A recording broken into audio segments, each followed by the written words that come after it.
কাকার সাথে এসেছিল বালি খাদানের বোর চালাতে। কাজ শেষের পর নদীতে স্নান করতে নেমে জলের গভীরে তলিয়ে গেল এক যুবক। ঘটনাকে কেন্দ্র করে রীতিমতো চাঞ্চল্য ছড়ালো বরজলা থানার অন্তর্গত পক্ষনাথ তাজপুর বালি খাদান এলাকায়। বৃহস্পতিবার বর্ধমান কলসির বাসিন্দা জিৎ শেখ তার কাকার সাথে ওই বালি খাদানে বোট চালানোর কাজে আসে। কাজের শেষে কাকা এবং ভাইপো নদীতে স্নান করতে নামলে কাকার সামনেই জলের গভীরে তলিয়ে যায় বছর 18 জিৎ শেখ। খবর জানাজানি হতে স্থানীয় গ্রামের মানুষ নদী চড়ে ভিড় জমান। বিক্ষোভ দেখাতে থাকেন ওই বালি খাদার মালিকের অফিসের বাইরে। ঘটনাস্থলে পৌঁছান বরজলা থানার পুলিশ। তিনজন গিয়েছিল, একজন জলে তলিয়ে যায়।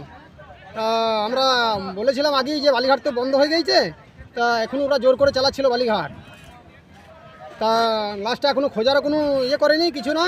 আমরা এসব এসছি, বলছি যে চলুন দেখি অফিসে যাই। অফিসে কেউ যেতে চাইছে না, জোর করে নিয়ে যাওয়া হচ্ছে, তবুও যেতে চাইছে না, জোর জবরদস্তি আমরা নিয়ে যাচ্ছি। অন্ধকার নেমে যাওয়ায় জিতকে জল থেকে উদ্ধার করা সম্ভব হয়নি। চরম উৎকণ্ঠায় রয়েছেন জিতের পরিবার। বাঁকুড়া থেকে নিজস্ব প্রতিবেদন, সমাজ পরিবর্তনের মানুষ।